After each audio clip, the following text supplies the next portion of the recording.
নমস্কার প্রিয় ছাত্রছাত্রীরা, নবম শ্রেণীর বাংলা সিলেবাসের সবচেয়ে গুরুত্বপূর্ণ অথচ অনেকের কাছে কিছুটা জটিল মনে হওয়া একটি পাঠ হল স্বামী বিবেকানন্দের লেখা চিঠি। তোমরা যারা এই প্রবন্ধটি পড়ে অনেক সময় মনে রাখতে পারছো না বা কোন চরিত্রের সাথে কার কী সম্পর্ক তা নিয়ে বিভ্রান্তিতে পড়ছো, আজকের এই ভিডিওটি একদম তোমাদের জন্যই। আমি কথা দিচ্ছি, আজ আমি এমন একটি অভিনব এবং মজার টেকনিক তোমাদের শিখিয়ে দেব যার মাধ্যমে এই পুরো চিঠিটি তোমাদের কাছে জল ভাতের মতো সহজ হয়ে যাবে।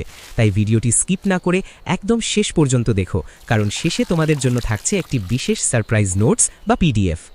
চলো আগে উৎসটি জেনে নেব। স্বামী বিবেকানন্দ রচিত পাঠ্যাংশের চিঠি রচনাটি তার পত্রাবলী চতুর্থ সংস্করণ শীর্ষক পত্র সংকলন গ্রন্থ থেকে সংকলন করা হয়েছে। এটি পত্রাবলী গ্রন্থের ৩৬১ সংখ্যক পত্র। মনে রাখার সহজ উপায়টি মন দিয়ে শোনো।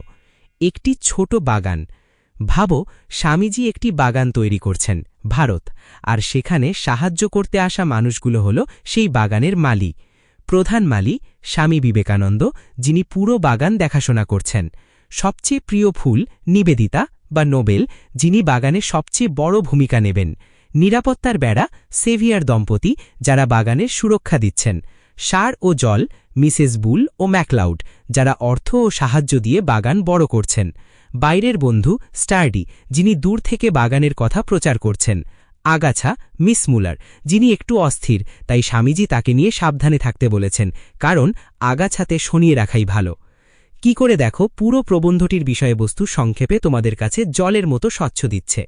স্বামী বিবেকানন্দের লেখা এই পত্রটি ১৮৯৭ সালের ২৯ জুলাই আলমোড়া থেকে মার্গারেট মিস নোবেলকে পাঠানো একটি অত্যন্ত গুরুত্বপূর্ণ ও আবেগপূর্ণ দলিল, যেখানে তিনি মিস মার্গারেট এলিজাবেথ নোবেলকে, পরবর্তীতে ভগিনী নিবেদিতাকে, ভারতে এসে নারীর উন্নতির জন্য কাজ করার আহ্বান জানিয়েছেন।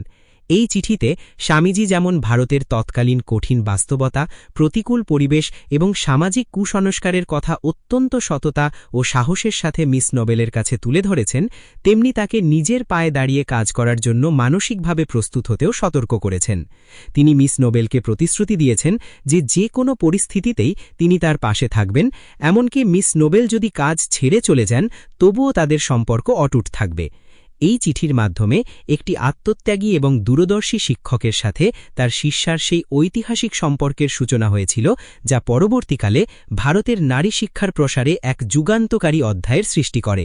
এই প্রবন্ধটি জানতে এই চরিত্রগুলোর পরিচয় জেনে রাখতেই হবে, যা আগেই উল্লেখ করেছি মনে রাখার টেকনিক হিসেবে। স্বামী বিবেকানন্দ ভারতের নবজাগরণের ঋষি, যিনি মিস নোবেলকে ভারতের নারী শিক্ষার কাজে আসার জন্য অনুপ্রাণিত ও আহ্বান জানিয়েছিলেন। মিস নোবেল ভগিনী নিবেদিতা স্বামীজির শিষ্যা, যিনি ভারতের সেবায় নিজের জীবন উৎসর্গ করার দৃঢ় সংকল্প নিয়েছিলেন। মিস মুলার একজন বিদেশী নারী, যার কাজের ধরন ও অস্থির স্বভাব নিয়ে স্বামীজি কিছুটা সন্দিহান ছিলেন।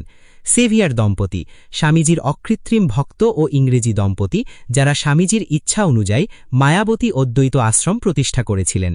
মিস ম্যাকলাউড স্বামীজির একজন প্রধান পাশ্চাত্য অনুরাগী, যিনি সবসময় তাকে তার কাজে সহায়তা করতেন। মিসেস বুল একজন আমেরিকান বন্ধু এবং স্বামীজির অনুরাগী, যিনি বেলুর মঠ প্রতিষ্ঠা সহ বিভিন্ন জনকল্যাণমূলক কাজে অর্থ সাহায্য করেছিলেন। মিস্টার স্টার্ডি একজন ইংরেজ ভক্ত, যিনি বিলেতে স্বামীজির বেদান্ত প্রচারের কাজে সাহায্য করেছিলেন। এবার আসি তোমাদের প্রস্তুতির কথায়। আমি এর থেকে আসা সব সম্ভাব্য প্রশ্নোত্তর সাজিয়ে একটি বিশেষ পিডিএফ তৈরি করেছি, যা তোমাদের নবম শ্রেণীর পরীক্ষার জন্য এক কথায় দারুণ সহায়ক হবে। স্ক্রিনে তোমরা সেই সাজেশনের নমুনা দেখতেই পাচ্ছ, যা আমি ডেসক্রিপশন বক্সে দিয়ে দিয়েছি। শুধু তাই নয়, তোমরা যদি বাংলা বিষয়ের পড়াশোনার ক্ষেত্রে আরও আপডেট পেতে চাও এবং কোনো বিষয়ে সমস্যা হলে সরাসরি আমার সাথে আলোচনা করতে চাও, তাহলে আমাদের হোয়াটসঅ্যাপ গ্রুপে জয়েন করতে পারো। গ্রুপের লিংক আমি নিচে পিন করে দিয়েছি। ওখানে তোমাদের প্রত্যেককে আমি নিয়মিত গাইড করার চেষ্টা করব। আজকের এই সহজ পদ্ধতিটা তোমাদের কেমন লাগলো তা অবশ্যই কমেন্ট করে জানিও। ভালো থেকো সবাই, দেখা হচ্ছে পরের ভিডিওতে।